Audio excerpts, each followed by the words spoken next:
नमस्कार, मैं हूं मिलिंद खांडेकर और आप देख रहे हैं न्यूज़ तक। मेरे साथ है विजय विद्रोही जो कि वरिष्ठ पत्रकार है, राजनीतिक विश्लेषक है। 10 चुनाव अब तक लोकसभा के देख चुके हैं। तो लोकसभा चुनाव के परिणाम आ चुके हैं, उसको 1 दिन बीत चुका है और अब सवाल सबसे बड़ा ये है कि सरकार किसकी बनेगी? तो बहुमत के नंबर देखेंगे तो बड़ा स्पष्ट है कि एनडीए की सरकार बनेगी क्योंकि उनके पास 292 सांसद हैं, जबकि बहुमत के लिए ज़रूरी होते हैं 273 मतलब उससे 20 का संख्या अधिक है। और दूसरी तरफ अगर आप जो इंडिया गठबंधन है, उसके पास है 234 ये अभी तक का आंकड़ा है अगर इसमें कोई परिवर्तन ना होता है तो। तो वो बहुमत से लगभग 40 सीटें 38 सीटें कम है। हाँ, 38 सीटें कम हैं। तो अब ऐसे में सवाल ये उठता है आज चूँकि दोनों गठबंधनों की तरफ से बैठकों का दौर शुरू हो गया है, कि सरकार किसकी बनेगी? तो विजय जी अभी भी लोगों को ये लग रहा है कि बीजेपी को मतलब जो मैं आम दर्शकों से या लोगों से मिलता हूँ तो उनको ये लगता है कि बीजेपी को बहुमत नहीं मिला तो इसलिए बीजेपी की सरकार नहीं बनेगी। लेकिन ऐसा है नहीं। पर उसका मैं दूसरा सवाल जो लोगों के मन में है कि क्या इंडिया गठबंधन की सरकार बन सकती है क्या? देखिए मिलिंद जी, राजनीति संभावनाओं का खेल है। राजनीति में कुछ भी स्थायी नहीं होता, ना स्थायी दोस्ती होती है, ना स्थायी दुश्मनी होती है, सब बार्गेनिंग होती है। तो इस हिसाब से देखा जाए तो कागज़ों में इंडिया की सरकार बनने की एक संभावना है, लेकिन इस संभावना को संभावना में बदलने का काम इंडिया के नेताओं को ही करना है, जो अभी दिख नहीं रहा। जी। बड़ा सवाल है कि तेजस्वी और नीतीश एक साथ एक फ्लाइट में आए, तो क्या फ्लाइट में दोनों के बीच बात हुई? क्या नीतीश ने तेजस्वी के माध्यम से खड़गे को कोई मैसेज पहुँचाया है? या तेजस्वी ने खड़गे के माध्यम से कोई मैसेज नीतीश तक पहुँचाया है? हमें नहीं पता। क्या नीतीश के आगे प्राइम मिनिस्टर बनने का अगर पासा फेंक दे इंडिया, इस शर्त के साथ कि आप टीडीपी को अपने साथ ले आइए, तो 12 और 16 28 हो जाते हैं। जी। तो एक संभावना कागज़ों में कम से कम बनती हुई दिखाई देती है। लेकिन मिलिंद जी, सबसे बड़ी बात है कि अगर इंडिया को सरकार बनानी है, तो उनको जो उग्रता चाहिए, जो वो दिख नहीं रही, रातों-रात खेल हो जाना चाहिए था, पर्दे के पीछे कुछ ना कुछ पकना चाहिए था। और अगर इंडिया एनडीए को ये ज़रा भी ये आशंका होती कि इंडिया वाले सरकार बनाने की तरफ बढ़ रहे हैं, तो उनमें थोड़ी-सी तेज़ी आती। वो बिल्कुल कॉन्फिडेंट है, नरेंद्र मोदी पूरी तरह से कॉन्फिडेंट है कि हम ही सरकार बना रहे हैं और उनके पक्ष में अभी तो जेडीयू ने समर्थन की पत्र देने की बात की है, चंद्रबाबू नायडू ने समर्थन पत्र देने की बात की है। हालाँकि पार्टी को समर्थन पत्र देने से कुछ नहीं होता, राष्ट्रपति को आपको समर्थन पत्र दें, तो कहानी थोड़ी-सी उसकी क्रेडिबिलिटी बढ़ जाती है। तो कागज़ों में तो मुझे लगता है कि इंडिया गठबंधन की सरकार बन सकती है, अगर नीतीश प्रधानमंत्री पद का जो अगर उनको पासा फेंका जाता है और वो कुछ अपनी तरफ से अतिरिक्त सांसद जुटाने में कामयाब होते हैं। लेकिन ऐसा होगा मुझे आज की तारीख में तो दूर की कौड़ी लगता है, क्योंकि बड़े आराम-आराम से सरकार के गठन की तरफ या उस तरफ बढ़ा जा रहा है। और मल्लिकार्जुन खड़गे का अंत में छोटा-सा, मल्लिकार्जुन खड़गे ने कल प्रेस कॉन्फ्रेंस में तो संकेत दे ही दिया था कि वो इंटरेस्टेड नहीं है। उन्होंने कहा विपक्ष को बोलने नहीं दिया जाता संसद में। हम मुद्दे में अपने बेरोजगारी, महंगाई के सारे मुद्दे उठाना चाहते हैं। तो वो तो साफ वो बता रहे हैं कि वो विपक्ष में बैठने के लिए तैयार हैं। हाँ, मजबूत और एकजुट विपक्ष चाहते हैं। नहीं तो विजय जी आप जो बात कह रहे हैं तो पीछे अगर हम मुड़ के देखें चुनाव की चूँकि नतीजा आ सके आपने कहा कि दोनों के मिला के मतलब चंद्रबाबू नायडू और नीतीश कुमार के मिला के आपने कहा 28 सांसद हैं, 16 और 12। 16 और 12। तो नीतीश कुमार ने तो इंडिया गठबंधन की नींव रखी थी पटना में, फिर उन्होंने ही खेल बिगाड़ दिया, मतलब वो खुद ही चले गए। और चंद्रबाबू नायडू पर भी बातचीत चल रही थी कि डीके शिव कुमार उनसे मिले थे, उनको लाने की कोशिश की थी। तो जैसे बीजेपी का अगर सबसे बड़ा कैच है, तो वो ये 2 ही है। इन दोनों लोगों ने ही बीजेपी को बहुमत मतलब एनडीए को एनडीए बहुमत के को लिए बहुमत दिला दिया। तो ये क्या कहीं न कहीं आप चूक मानते हैं कि अगर चंद्रबाबू नायडू इधर होते, क्योंकि कांग्रेस का तो वाईएसआर से कोई मतलब रिश्ता था नहीं, कोई अलायंस था नहीं, उनकी बहन ज़रूर कांग्रेस पार्टी में आ गई है। तो क्या आपको लगता है कि ये अगर दोनों मतलब इधर होते, इस तरफ होते, तो क्या ये बाजी पलट जाती है?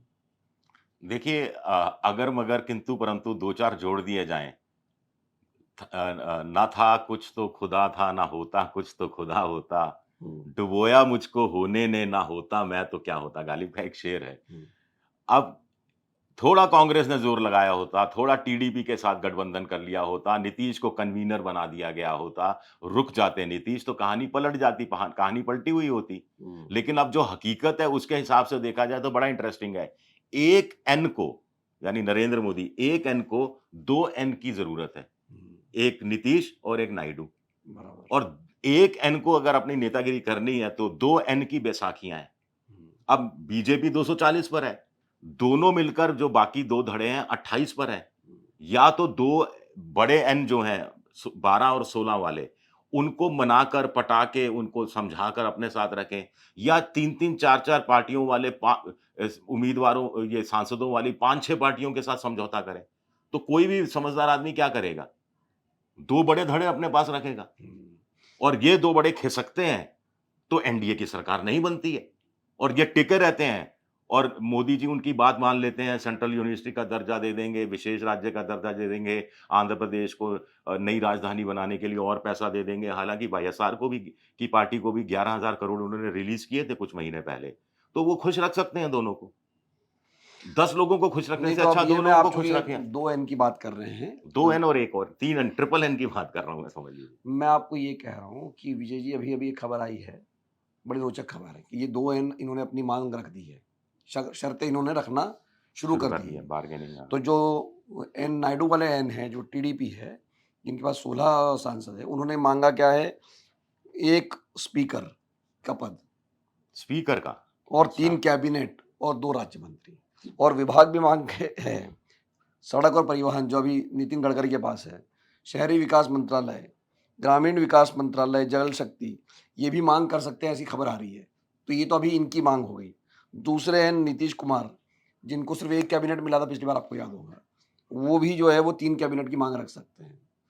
फिर एकनाथ शिंदे को भी आप मत भूलिए, बीजेपी ने तो सोचा था कि टेम्पररी अरेंजमेंट है, मतलब जब अमित शाह ने भी कहा था कि 2024 तक यही मुख्यमंत्री रहेंगे, मतलब जब विधानसभा चुनाव ही कुछ महीनों में होना है, तो वो भी 1 कैबिनेट और 2 एमओएस चाहते, क्योंकि उनके पास भी भाई 7 लोग हैं, 8 लोग हैं जो भी सांसद। चिराग पासवान भी 1 कैबिनेट और 1 राज्य मंत्री मान सकते हैं।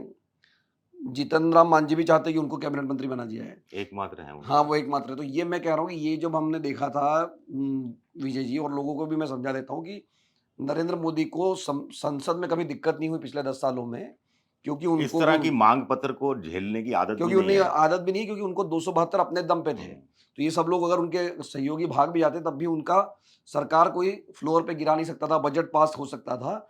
लेकिन अब जो है 273 चूंकि उनके अपने पास नहीं है, तो इनकी शर्तें उनको माननी पड़ेंगी। जो भी वो करेंगे, अगर उन्होंने विरोध किया तो इनकी बात को सुनना पड़ेगा। और यही दिक्कत वाजपेयी जी को आई थी, यही दिक्कत मनमोहन सिंह को आई थी, वो दिक्कत अब पहली बार नरेंद्र मोदी को आ सकती है। एक बात कही गई थी तमिलनाडु के संदर्भ में कि अब रीजनल पार्टियां देश की विदेश नीति भी तय कर रही थी, मतलब जो डीएमके या एआईडीएमके, इनकी जो शर्तें होती थी। तो दोबारा ये जो एन है दोनों, ये बड़े पावरफुल हो जाएंगे। देखिए मिलिंद जी, ये बार्गेनिंग का जो सिलसिला शुरू होता है, मांग पत्र बड़ा रखा जाता है, बाद में जब आपस में बैठकर बात होती है समझौता टेबल पर, फिर थोड़ा सा दोनों साइड से कॉम्प्रोमाइज होता है। जहां तक चंद्रबाबू नायडू की बात है, मुझे लगता है कि कैबिनेट मिनिस्ट्री देने में कोई दिक्कत नहीं है।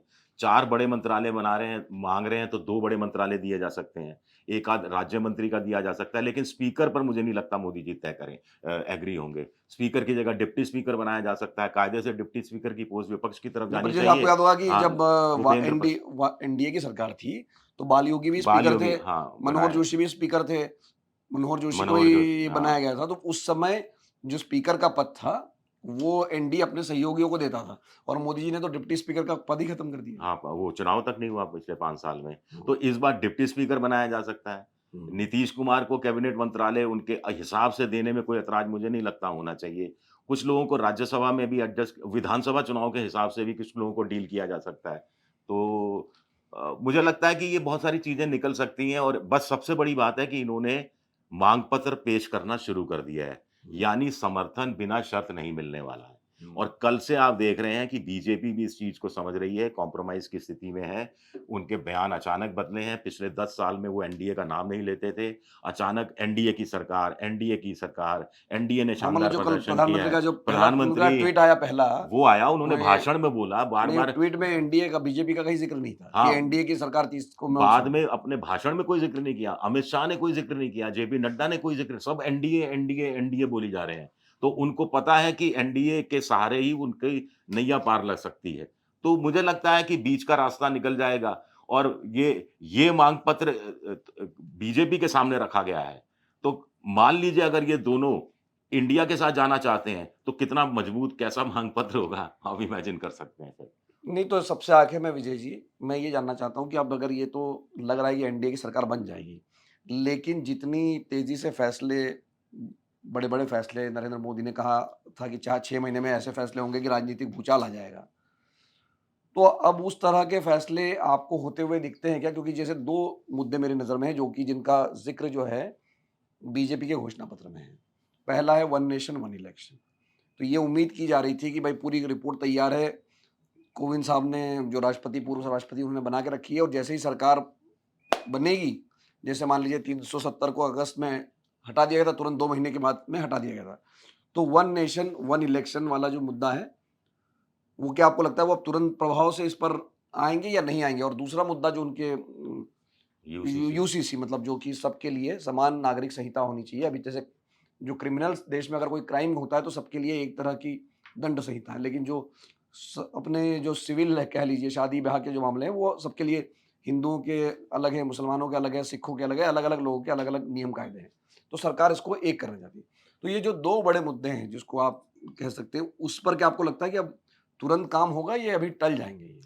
देखिए मिलिंद जी, मैं तो मानकर चलता हूँ अगर बीजेपी अपने दम पर सत्ता में आ रही होती तो भी इन चीज़ों पर वो तत्काल कोई कदम नहीं उठाती। वो पॉलिटिकल था, पॉलिटिकल गिमिक था, उसके आधार पर चुनाव जीतना था, वो वाला कहानी अलग है। यूनिफ़ॉर्म सिविल कोड की बात है, अभी उत्तराखंड सरकार ने लागू किया है। मुझे लगता है बीजेपी की स्ट्रैटेजी रहेगी कि राज्यों में जहाँ-जहाँ उनकी बीजेपी शासित राज्य हैं, वहाँ पर इस तरह के यूनिफ़ॉर्म सिविल कोड को लागू करने की, और फिर जैसा तालाब में रहता है ना, पत्थर फेंक कर देखें कि लहरें गिनने की कोशिश की जाएगी। और केंद्रीय स्तर पर यूसीसी लाने का इस समय कोई मतलब नहीं है, कोई फ़ायदा भी नहीं होने वाला। अगला चुनाव 2029 में आराम से 3 साल इसको ठंडे बस्ते में डाला जा सकता है। यही स्थिति वन नेशन वन इलेक्शन की है। अगले 2.5 साल आपको इस पर बात ही नहीं करनी। 3 साल बाद इस पर सोचा जाएगा, अगर आपको लगेगा कि 2029 के संदर्भ में इसको खेल कर कुछ पॉलिटिकल फ़ायदा उठाया जा सकता है, क्योंकि तब तक डिलिमिटेशन वाली प्रोसेस भी आई जाएगी, महिलाओं को 33% आरक्षण देने की बात भी आएगी। तो वो एक गेम, मुझे लगता है वो गेम 3 साल बाद खेला जाएगा, नहीं बस अगर वन ज़रूरत नहीं, पड़ी नहीं तो। विजय जी 3 साल बाद तो फिर गेम खेला नहीं जा सकता है, क्योंकि वन नेशन वन इलेक्शन का आइडिया क्या था, जो अगर आप कोविंद पैनल की रिपोर्ट पढ़ेंगे, तो उसमें ये था कि 2024 से लेके 2029 के बीच में जितने भी विधानसभा चुनाव होंगे, मान लीजिए कोई 2025 में हो रहा है, तो उसका कार्यकाल जो विधानसभा का होगा वो 4 साल का होगा।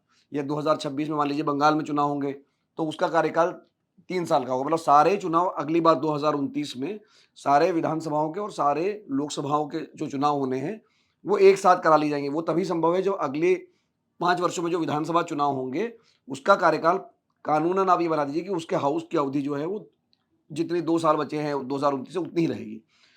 तो वो अब तो अगर अभी नहीं हुआ तो फिर बाद में क्या ही हो पाएगा? नहीं सर, उसमें थोड़ा-सा वो है कि कोविंद कमीशन की जो रिपोर्ट थी, उसको हूबहू लागू करे सरकार, ये ज़रूरी नहीं है। और उसमें लॉ कमीशन वालों का भी कहना था कि इसको 2 चरणों में लागू किया जाना चाहिए। पहले चरण में कुछ विधानसभाओं को क्लब किया जाए लोकसभा के साथ, दूसरे चरण में कुछ विधानसभाओं को क्लब किया जाए लोकसभा के साथ। ऐसा भी कुछ था, क्योंकि वो बहुत बहुत सारे उसमें नियमों का बहुत सारे बदलाव करने पड़ेंगे और बड़ा उलझ जाएगा मामला। और अगले 2-3 साल में, इसी साल में अगर 2 राज्यों में, महाराष्ट्र और हरियाणा में बीजेपी लूज़ कर जाती है, तो उनके लिए और दिक्कतें आएँगी। जी। तो ये थोड़ा-सा मुझे तो बड़ा वो बड़ा टेक्निकल और पॉलिटिकल आखिर इश्यू है। में हाँ, सबका मन में सवाल ये हाँ। है, जो महाराष्ट्र में क्या होगा, हरियाणा में क्या होगा, झारखंड में क्या होगा, और अब दिल्ली में भी चुनाव हो ही जाएँगे ऐसा लगता है, क्योंकि ये भी चर्चा थी दिल्ली में शायद उसको राज्य का दर्जा ही उसका कम कर दिया जाए, मतलब जो, तो ये भी बात थी। तो इन 4-5 राज्यों में अब आपको क्या होता हुआ दिख रहा है? सबसे आखिरी सवाल।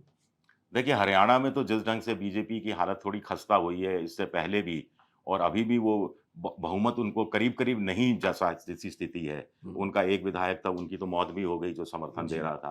तो हरियाणा में तो बहुत प्रबल संभावनाएँ, मुझे लग रहा है कि 10 साल बाद कांग्रेस की दोबारा एंट्री हो सकती है। महाराष्ट्र आप बेहतर ढंग से समझा सकते हैं, और झारखंड में मामला अभी थोड़ा फँसा हुआ है, अभी कुछ चीज़ें क्लियर नहीं है। हेमंत सोरेन के साथ जेल से बाहर निकल आते हैं, कितनी सहानुभूति फैक्टर रहता है, या उन पर आरोप साबित हो जाते हैं, तो बहुत कुछ उस पर डिपेंड करेगा। महाराष्ट्र में मेरी जहाँ तक सोच है, मुझे लगता है कि महाविकास अघाड़ी को बढ़त होनी चाहिए। तो बहुत-बहुत धन्यवाद विजय जी इस बातचीत के लिए। तो विजय विद्रोही से हमने बात की, इस पर समझा कि क्या इंडिया की सरकार बन सकती है, तो उसकी संभावना खुली हुई है। संजय जी ने कहा कि राजनीति संभावना का खेल है, लेकिन वो संभावना तभी बनी हुई है जब तक 2 एन मतलब नीतीश कुमार और चंद्रबाबू नायडू, मतलब नायडू बने एन वाले नायडू, ये जब तक पलटी नहीं मारते हैं तब तक ये संभव नहीं होगा। तो अब तक जो समझ में आ रहा है कि तुरंत से ये लोग पलटी मार देंगे, ऐसी संभावना बहुत कम है। लेकिन 5 सालों में वो कभी पलट रहेंगे नहीं, ऐसा नहीं कहा जा सकता अभी। जो गठबंधन की राजनीति का स्वरूप रहा है, हर एक की अपनी-अपनी मजबूरी रही है। जैसे अगले साल ही बिहार में विधानसभा चुनाव होने हैं, वो क्या पहले होते हैं या बाद में होते हैं, उस पर भी नीतीश कुमार का समर्थन यहाँ जारी रहता है, नहीं रहता, उस पर भी निर्भर बिल्कुल। करेगा। तो लेकिन अब ये भी हो सकता है कि बीजेपी अपने जो कुछ और सहयोगियों को तोड़े-जोड़े, ये पूरे यूपीए में 10 साल तक यही होता रहा, या जब वाजपेयी जी की भी सरकार थी तब भी होता था, कोई आ रहा है, कोई जा रहा है। तो ये जो गठबंधन का, जो मैंने कल भी कहा था एक वीडियो में, कि 2014 से एक नया युग शुरू हुआ था, वो था एक सिंगल पार्टी रूल, जो कि देश में आखिरी बार 1984 से 89 तक ही एक सरकार रही थी जो पूर्ण बहुमत की थी। उसके बाद जितनी भी सरकारें बनी वो गठबंधन की बनी। तो अब ये ऐसा लग रहा है कि वापस गठबंधन का युग लौट रहा है। अब ये 5 साल बाद ही पता चलेगा कि भाई अगली बार जो सरकार बनेगी वो पूर्ण बहुमत की बनती है या गठबंधन की बनती है। लेकिन जो सिंगल पार्टी रूल का सिलसिला शुरू हुआ था, उस पर ज़रूर 2024 में ब्रेक लग गया है। आपका बहुत-बहुत धन्यवाद इस वीडियो को देखने के लिए। नमस्कार।